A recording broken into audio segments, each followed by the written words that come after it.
बिस्मिल्लाहिर्रहमानिर्रहीम।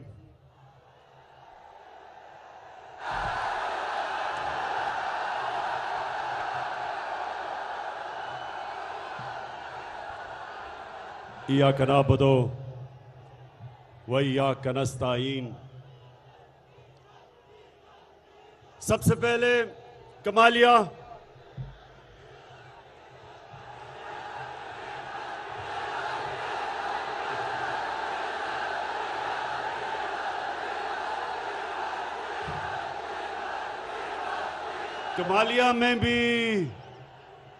कमालिया में भी डीजल सस्ता हो गया है।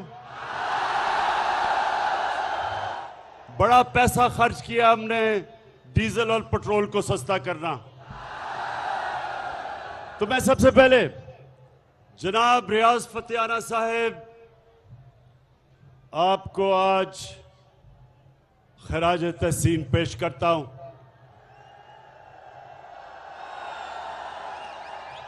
माशाअल्लाह, मैं नहीं समझता था कि कमालिया में इस तरह का पंडाल आप भरेंगे जिसमें नौजवानों के अलावा हमारी बहनें, हमारी ख्वातीन भी आएंगी। आपको मैं मुबारक देता हूं।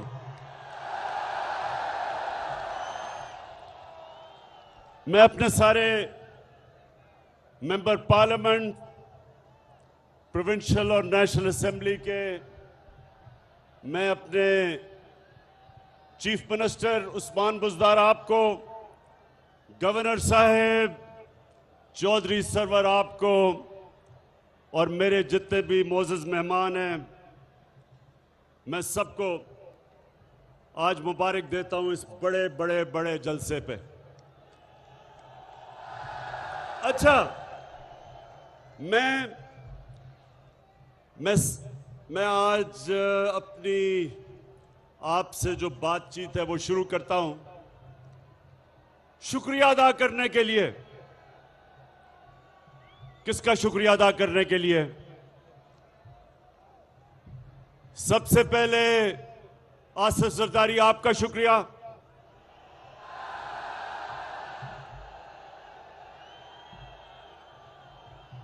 उसके बाद जिसकी कीमत नीचे आ गई है डीजल, उसका शुक्रिया।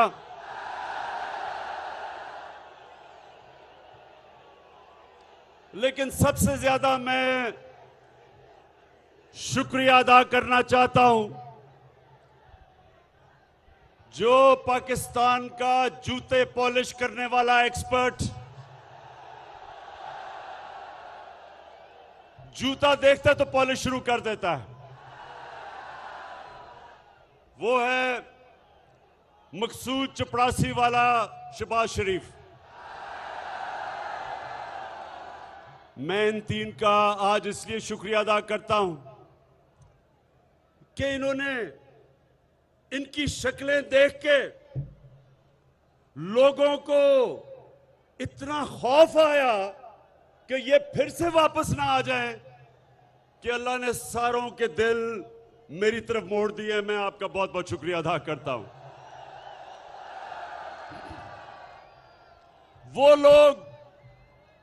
वो लोग हमारी पार्टी में जो 10 साल से सो गए थे, वो लोग जो तहरीक इंसाफ से दूर हो गए थे, वो ये थ्री स्टूजेस की शक्लें देख के सब वापस आ गए हैं। बहुत बहुत शुक्रिया आपका। लेकिन मेरे पाकिस्तानियों, कमालिया के बाशऊर लोगों, मेरा आज का यहां आने का सबसे बड़ा एक मकसद है।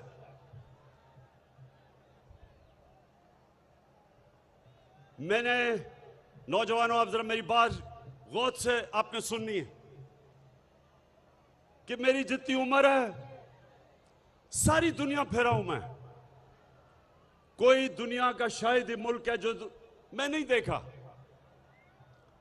बरतानिया का जो सारा निजाम, उनकी जमहूरियत, उनका सारा एडमिनिस्ट्रेटिव सिस्टम, उस कौम का किरदार मैंने बड़े गौर से अंदर से देखा है।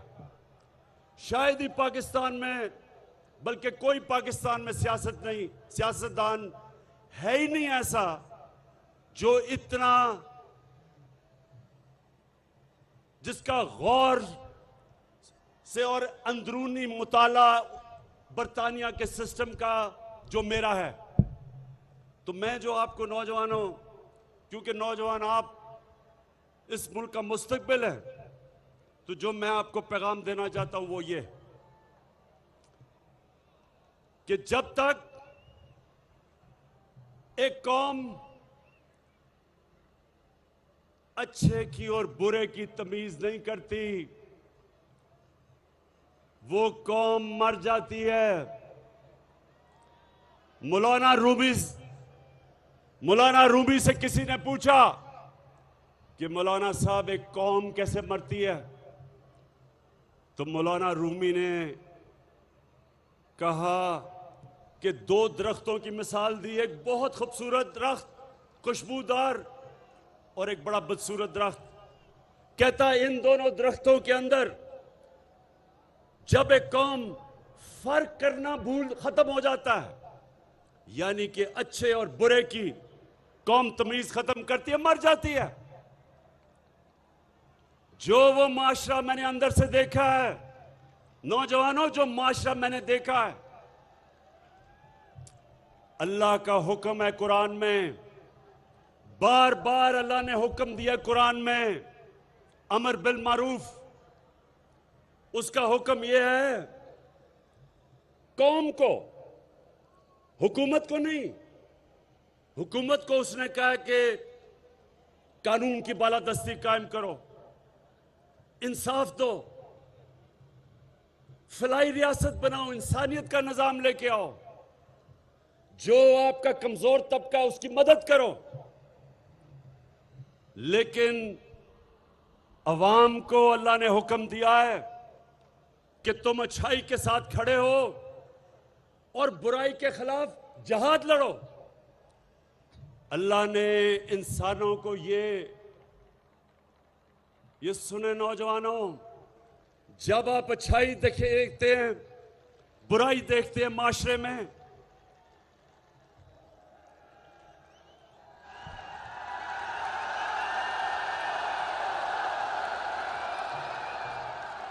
जब आप माशरे में अच्छाई और बुराई देखते हैं, तो अल्लाह ने आपके हाथ में यह फैसला नहीं छोड़ा कि मैं ना अच्छाई की तरफ ना बुराई की तरफ, मैं न्यूट्रल हूं।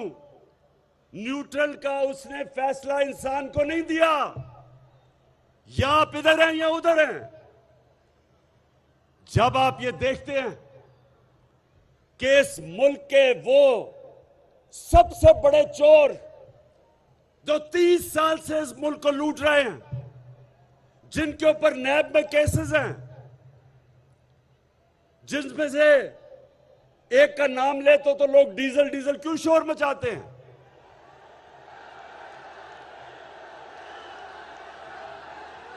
लोग इसलिए शोर मचाते हैं कि सियासत करते हो इस्लाम के नाम पे और अपना जमीर बेचते हो डीजल के परमिट के ऊपर। दूसरी तरफ इस मुल्क की बड़ी बीमारी जरदारी, अरबों रुपए के इसके ऊपर नैब में केसेस हैं। और कौन से केसेस हैं? फेक अकाउंट्स के, जाली अकाउंट्स, इन्होंने चोरी का पैसा जाली अकाउंट्स में डाल के बाहर भेजा। अरबों रुपए के केसेस पड़े हुए नैब में। और तीसरा, चेरी ब्लॉसम्स। आपको पता है चेरी ब्लॉसम ज्यादा जूता ज्यादा चमकता है उससे। तो चेरी ब्लॉसम शरीफ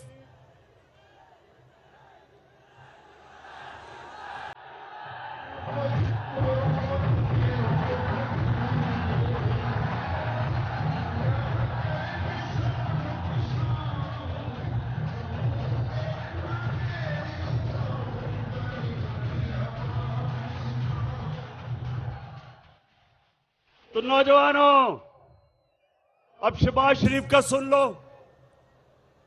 एक दिन पता चलता है कि इसका चपड़ासी, जिसका नाम मकसूद था, उसके बैंक में सिर्फ 375 करोड़ रुपया आ जाता है और सारे नौकरों के बैंकों में 1600 करोड़ रुपया आ जाता है। अब इसका केस लगा हुआ है, इसके केस का फैसला होना है। अभी तक बचता रहा है। कभी कमर में दर्द हो जाती है, कभी वकील नहीं आता, कभी जज को टाइम ले लेता है। इसको भी पता है कि इसका टाइम आने वाला है। इसको पता है कि अगर ये इमरान खान और थोड़ी देर चल गया तो शहबाज शरीफ ने जेल में जाना है। और फिर एक चौथा फनकार है। चौथा फनकार वो है, वो कौन है वो चौथा फनकार?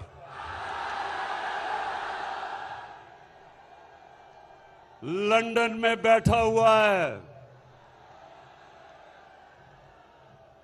उसका, अब जरा उसका सुनो, उसका केस क्या है। पहले तो अदालत से वो मुजरिम करार दे दिया गया। उसकी बेटी के नाम पे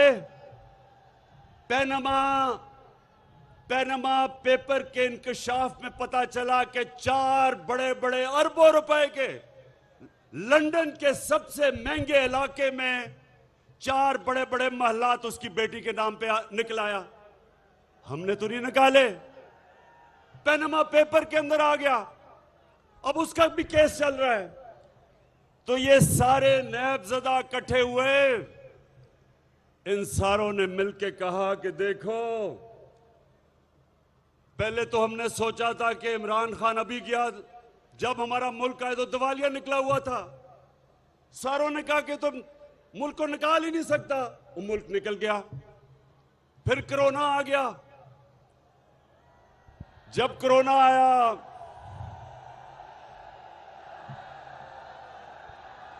कमालिया,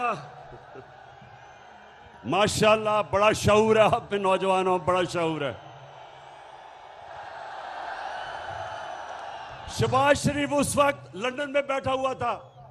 बेटे को इसने बाहर भिजवा दिया था, दामाद को बाहर भिजवा दिया था, नवाज शरीफ के बेटे बाहर बैठे थे, इसहाक डार बाहर बैठा था, उनके बेटे बाहर बैठे थे, सब लंदन में बैठे थे।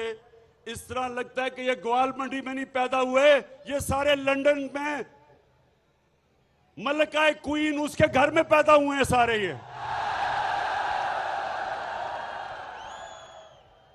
इसहाक डार माशाल्लाह बड़े मेहनत कश थे। उनके वालिद साइकिलों की दुकान थी।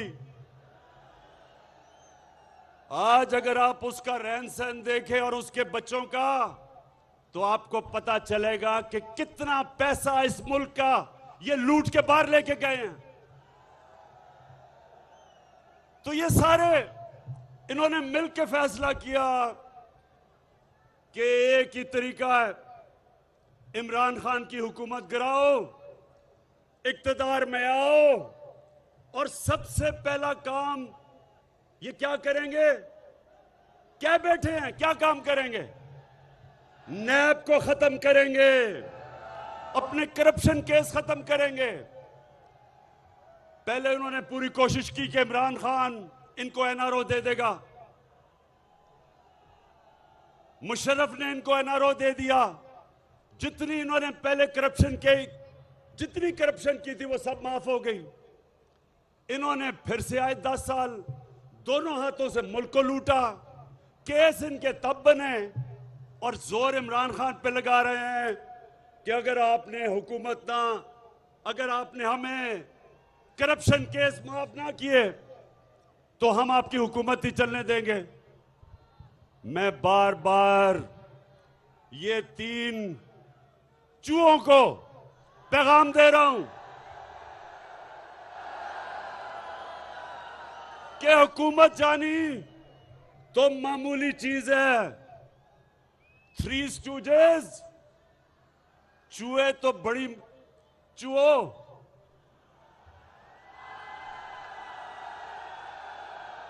हुकूमत जानी तो मामूली चीज है, मेरी जान भी चली जाए तुम्हें मैं कभी नहीं छोड़ूंगा।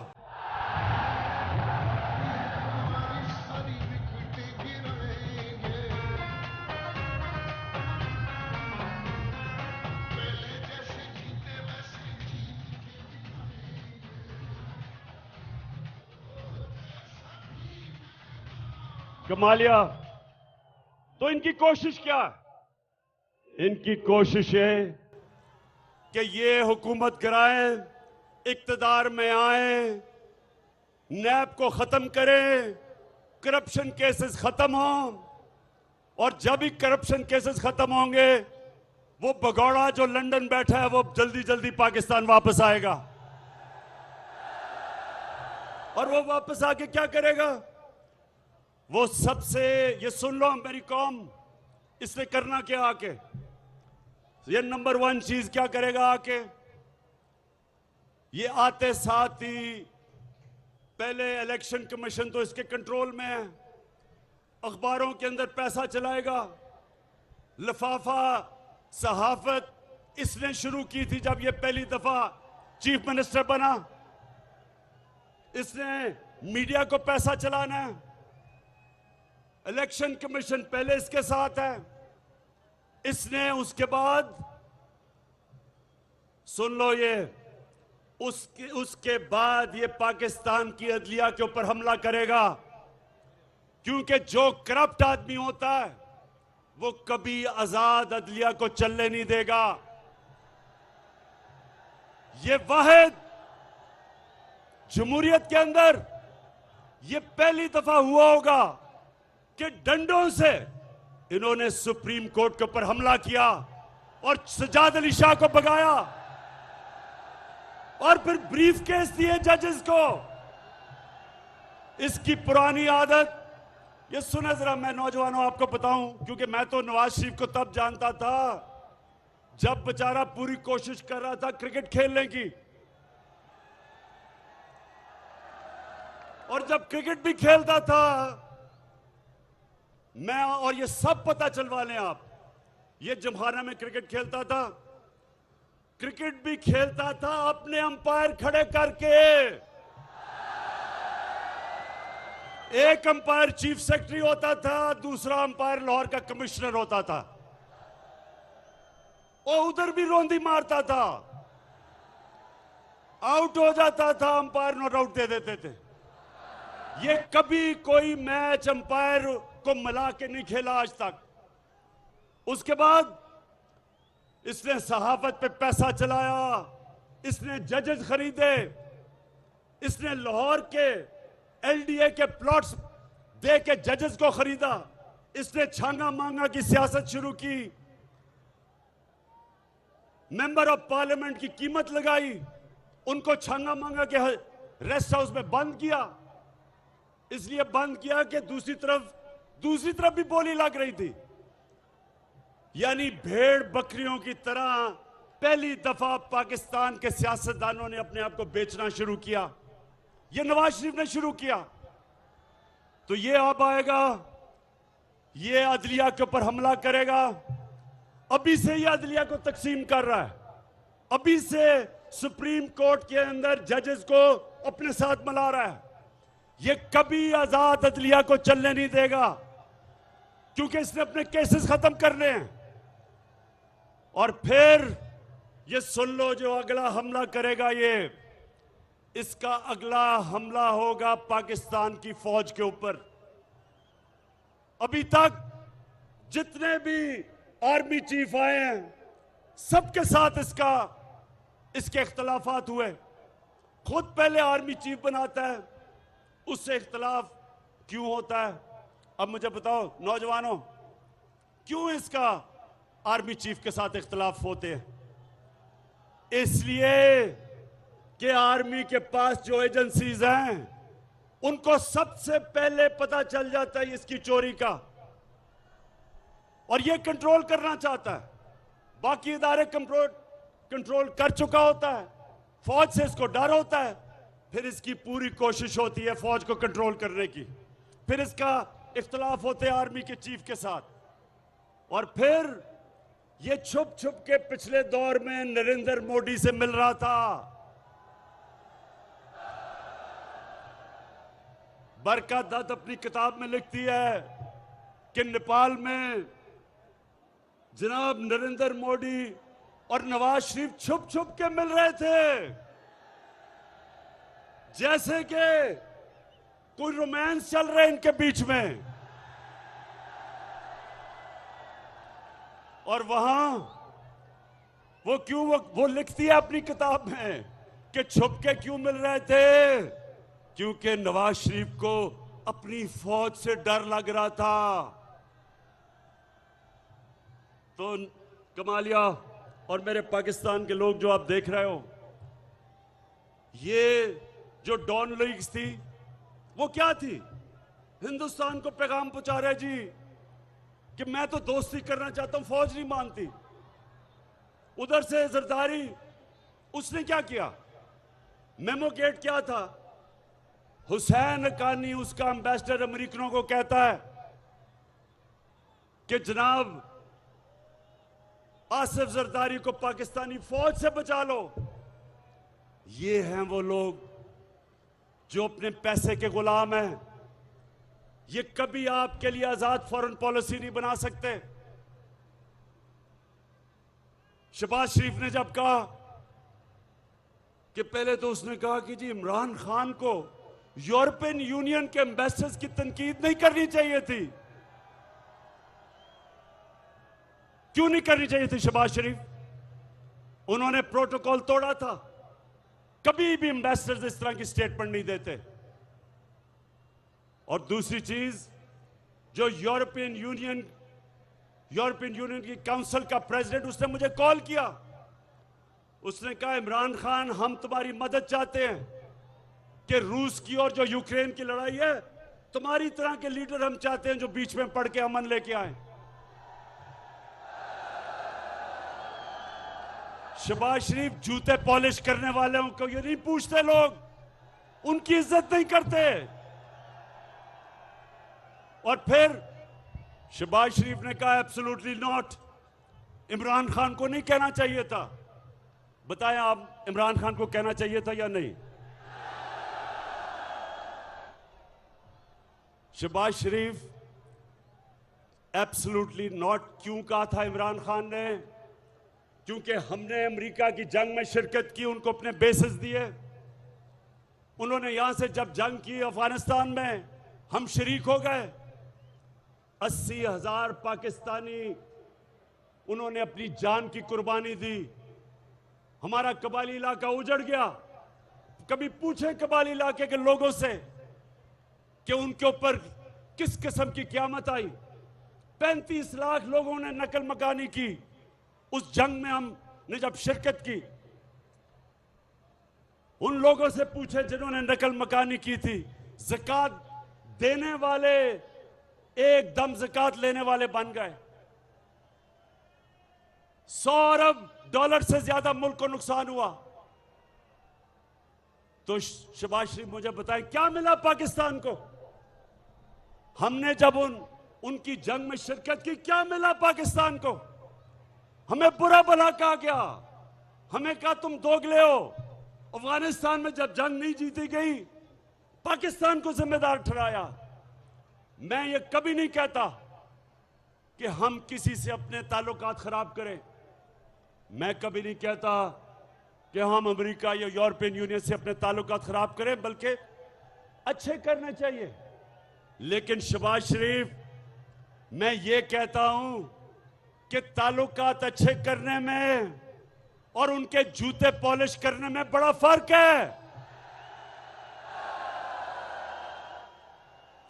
आप और आपका बड़ा भाई और आसिफ जरदारी ये हमेशा बाहर की कुव्वतों की गुलामी इसलिए करेंगे कि इनका अरबों रुपया चोरी का मुल्क से बाहर पड़ा है। जिन लोगों का चोरी का पैसा ऑफशोर अकाउंट्स में पड़ा है, बड़े बड़े बाहर की जायदादों में, लंदन में, बाहर के मुल्कों में पड़ा है। वो कभी इस मुल्क की फॉरेन पॉलिसी को एक आजाद फॉरेन पॉलिसी नहीं बनने देंगे। अपनी चोरी किए हुए पैसे की गुलामी करेंगे। इसलिए मेरे पाकिस्तानियों, ये याद रखो, कभी उस पार्टी को वोट ना दो जिस पार्टी के सरबराह का पैसा मुल्क से बाहर पड़ा है। वो कभी इस मुल्क की फॉरेन पॉलिसी को आजाद नहीं होने देगा।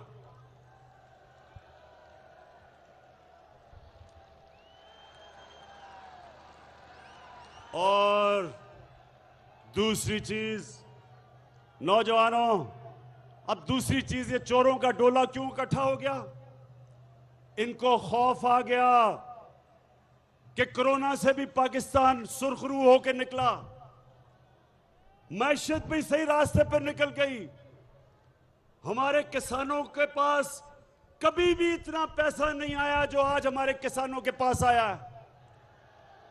कभी फसलों में इतना पैसा नहीं था, कभी पैदावार इतनी नहीं थी जो हमारे जमाने में। सारे बर्रे सगीर में अभी रिपोर्ट निकली है कि सारे बर्रे सगीर में सबसे कम बेरोजगारी पाकिस्तान में है। हम सबसे आगे हैं रोजगार में। और जब महंगाई है, आलमी महंगाई, तो पाकिस्तान अभी भी वो मुल्क है जिधर दुनिया के मुकाबले में हमारी महंगाई कम है। और वो मुल्क है जो अल्लाह का शुक्र है कि वो सही रास्ते पे, record exports, record textile production, record फसलें, रिकॉर्ड टैक्स कलेक्शन, ताकि हम अवाम के ऊपर और पैसा खर्च कर सके। अल्लाह का करम है कि मुल्क सीधे रास्ते पे है। इसलिए इन सारों को था कि जल्दी जल्दी साजिश करके मुल्क को, हुकूमत को गिराया जाए। मैं कल 27 तारीख को मैं सारे अपने पाकिस्तानियों को आज पैगाम देता हूं कि आपने सबने इस्लामाबाद पहुंचना है।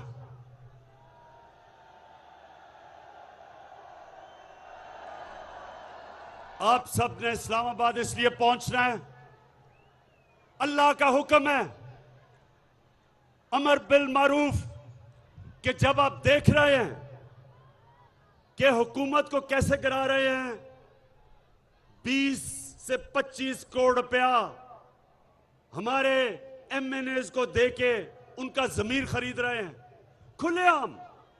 जब आपको पता है कि चोरी के पैसे से एक हुकूमत को गिरा रहे हैं मुल्क के सबसे बड़े डाकू, तो सारी कौम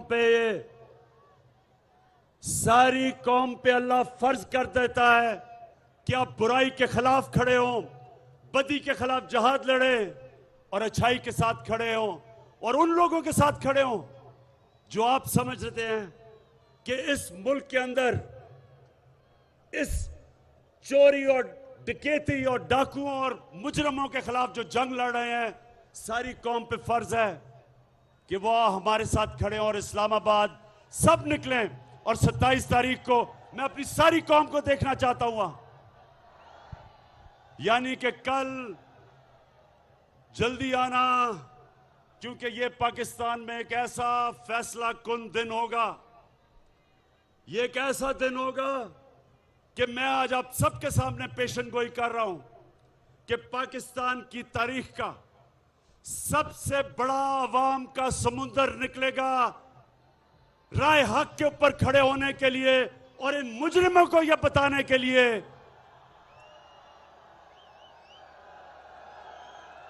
इन मुजरिमों को यह पैगाम देने के लिए कि तुम्हारी तरह के चोरों के इस मुल्क की लूटमार करने के दिन खत्म हो गए हैं। तो कमालिया, मैं आज आपको खराज तहसीन पेश करता हूं जो आपका जज्बा और जुनून है।